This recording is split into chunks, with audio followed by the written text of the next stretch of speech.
Hey everybody, welcome back to Video Game So today we're going to be doing a series on the MiSTer FPGA DE10 Nano project, and I got a very fun and exciting episode for you guys today, because we're going to be going over MiSTer Addons MiStercade version 2.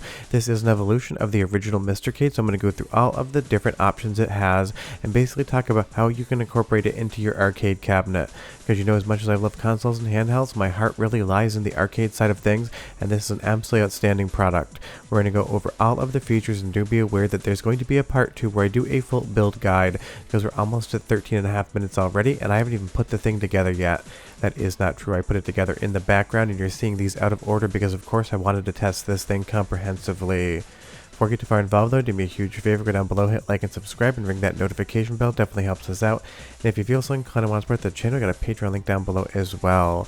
But as much fun as MiSTer is as a console sitting next to your television, if you were into arcade games, you probably want to have a cabinet, or already do. MiStercade is not the type of product you need to ask yourself whether or not you want. If you have an arcade cabinet, it absolutely is something that's going to be incredible for your setup. If you're not an arcade cabinet collector, it probably isn't for you. But there's so many different diverse features on this board, but the main party trick, for lack of a better term, is it takes MiSTer FPGA and allows you to use it in a JAMMA cabinet.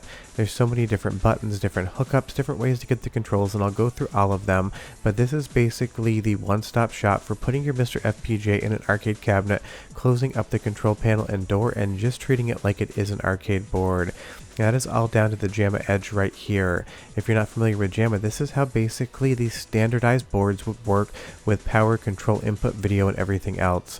You'll see we get a couple RGB pots on the side, as well as a coin 1 and coin 2 on and off option, as well as JAMMA Plus, which I'll get into in a little bit.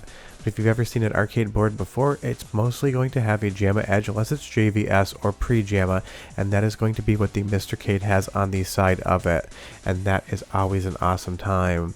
My favorite part about the MiStercade version 2.0 though is just how diverse you can get and how you actually get the controls in. You can go across the JAMMA edge with a JAMMA harness, you have different ports in, you have a CPS2 kick harness. It's really going to give you maximum ability, but there is some information I'm going to impart on you later on in the video about how the kick harnesses work. You even get this fun LCD screen here, which is going to give you different information and inputs, as well as all of the different USB ports and user ports you would need to do anything else on MiSTer. And that is the reality of this thing. It really does allow for all of that. Now this port right here, if you're not familiar with arcade boards, or if you want to think about getting into them with a cabinet in MiSTer, is going to be the kick harness. It's called that because Capcom used to put the kicks onto a different harness because the JAMMA standard didn't allow for enough inputs for the controllers. 4-button games work totally fine. 6-button games do require a kick harness. That's an arcade standard. So if you think about something like Street Fighter Alpha 3 here, there's going to be 6 different buttons, so you're going to put the kicks in on that kick harness connector, and it's great that it is using the standard connector that I would put onto a Capcom CPS or CPS2 board. You can also get them for games like Mortal Kombat, but we don't have that on MiSTer, so it's kind of irrelevant in this instance. But this is what that port is for. But I want you to understand, if you are thinking about picking this thing up, it is for 6-button games. Other games on the Capcom CPS and CPS2 allow for 4-player games, and you're going to need a different part for that. We'll go over that later in the video, but do not try to play 3 to 4-player games on the kick harness port. It is not how it works. It could potentially damage something, so just pay attention to the directions. Now, as we go over the rest of the board, you're going to see different diverse HDMI ports, and you're also going to have a toggle for remote audio or board audio. You'll have your standard headphone jack right there, as well as a digital optical port for audio.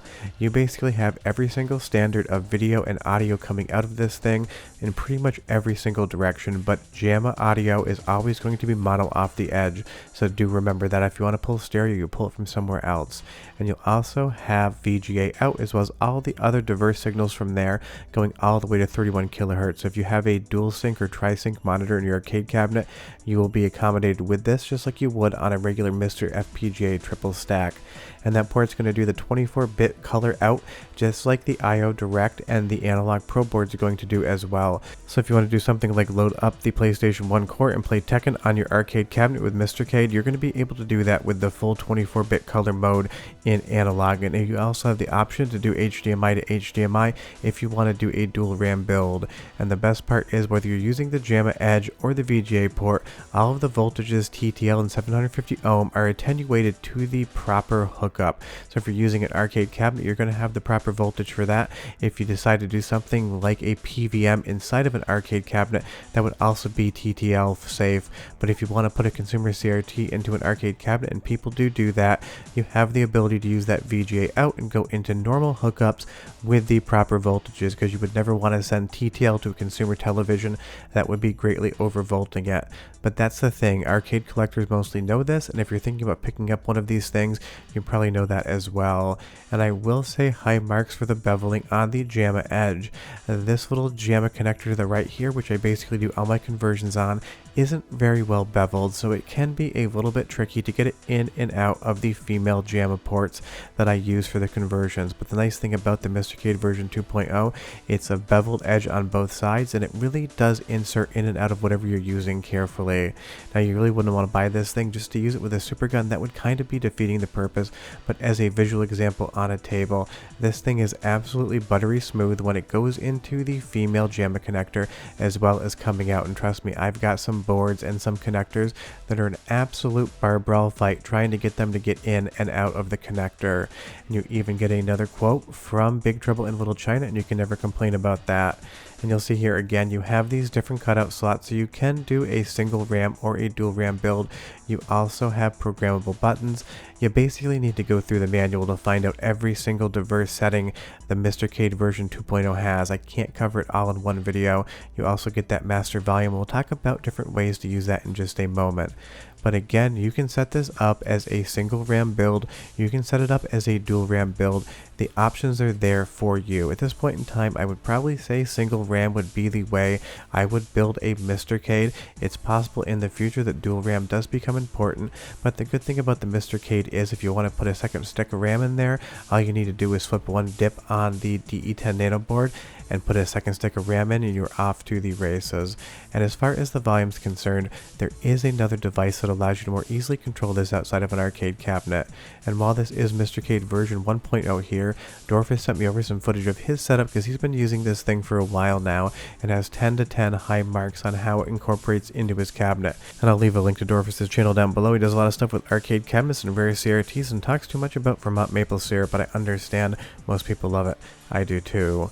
Now moving on to the MiSTercade Remote version 2.0, this I would consider essential shopping if you want to put a MiSTer in your arcade cabinet with MiSTercade. You've got two different coin buttons, you've got your menu pause, core reset, and system reset, and an absolutely massive volume control on the top as well. You're definitely not going to miss this even if it is in the dark. This is something that you could keep outside of your cabinet, just sitting there or however you want to mount it, so you don't have to keep picking up the control panel and getting to your MiSTer FPGA to push buttons that might not be on the controller mappings. And you'll see here it also has built-in snacks, so you can plug in your controller adapters via snack into those ports. So the cable you see on the right you could plug in, the snack adapter on the left is basically built into the control, which is a really nice fun touch as well. So if you want to use original controllers on your arcade cabinet, if you want to plug in a PlayStation 1 controller to play Tekken for some strange reason, you totally can do that. But there is one very fundamentally important reason why I think this thing is incredible outside of the external control, and it's going to come down to whether or not you like arcade light gun games. You'll see here we do have an audio out for the audio, but if we turn the control around, you're going to see two different ports. One is going to be an RCA phono jack for that composite video signal. The other one's going to be the HDMI in, and we'll get to that in just a moment. But now you can plug in your GunCon or GunCon 2 to the control and start loading up GunCon games on your MiSTer in an arcade cabinet. You want to play Point Blank, you want to play Time Crisis, you're going to be able to do that, and that is something that arcade cabinets should all have a light gun in my opinion. But I am hyper biased, it is my favorite arcade genre of all time, but the control is going to allow you to do that. and then you'll see the remote HDMI in right here. This allows you to connect this device directly to the MiSTercade version 2.0, so you have all of those controls. Even a nice touch having a MiSTercade branded HDMI cable, and honestly no one would have really cared if they just shipped a generic HDMI to mini HDMI, but honestly all of the engineering here, all of the parts quality is 10 out of 10 top notch, and this thing is only $40. It honestly feels way more expensive than that, and for the functionality it includes the volume rocker, all of the buttons, the ability to use snack and light guns. This thing to me at least is a no-brainer, but if you don't need it, it's a separate part. You don't need to order it whatsoever. Now moving back over to the 3 and 4 player games on stuff like Capcom CPS2, the Dungeons & Dragons beat 'em up games allow for 4 players, and on an original CPS2 board you had to wire it a certain way. And I know I already talked about the kick harnesses for games like Street Fighter Alpha 3 or Darkstalkers that require 6 buttons, but how you get 3 and 4 player games to work is going to be different. And if you're not interested in these games whatsoever, you never need to worry about it. But there is a 3 and 4 player encoder here that is for an extra 2 players. It gives you the CPS2 kick harness connector again, so you can use the same connector across different boards, although they would have to be wired differently. And you also have the bare pin headers and USB-C out, so this will allow you to set up a 3rd and 4th player. Now this would be a very unique use case if you had a 4-player cabinet, something like an original Dungeons & Dragons cabinet. You could do this here, but otherwise if you don't need 3 to 4 player, it's nice that it's broken out into its own option. And from Dorfus's cabinet here, you could use different USB encoders to put them right into MiSTer FPGA. You really can decide whatever you want. And as far as the rest of the contents of the kit, you're going to get this bottom plate here, as well as the MiSTercade version 2.0 shim, so you can just space everything off, and you're going to get the nice top plate as well. And like I said at the beginning of the video, I'm going to have a full build on this, and I'm editing that video right now. It's like 15 to 20 minutes long by the time it's done, so I don't want to make you guys sit here for 35 minutes hearing everything. It is easier to break them up. And you also get the top plate as well, with all of the different logos, cutouts, and everything else you need. So that is going to be basically the entire MiSTercade version 2.0 kit. There's so many different things that you can do with this, and I really appreciate that there's this silicone JAMMA edge. If MiSTer Addons isn't selling these, and I haven't looked, he should 100% be doing it, because I need to order like 80 of them to protect all of my edges versus what I do, which is just raw dog it and hope for the best. But honestly, this thing is just absolutely wild, and the build is incredibly easy. You just need to pay attention to everything you're doing to make sure you get it in the right orientation. So either next week or the week after that, I will have the full MiSTercade version 2.0 build, and you guys can follow along if it's something you think you want to put into your arcade cabinets. But this kit is just 10 out of 10 amazing. MiSTer Addons sells it as the kit without the DE10 Nano or RAM if you already have those.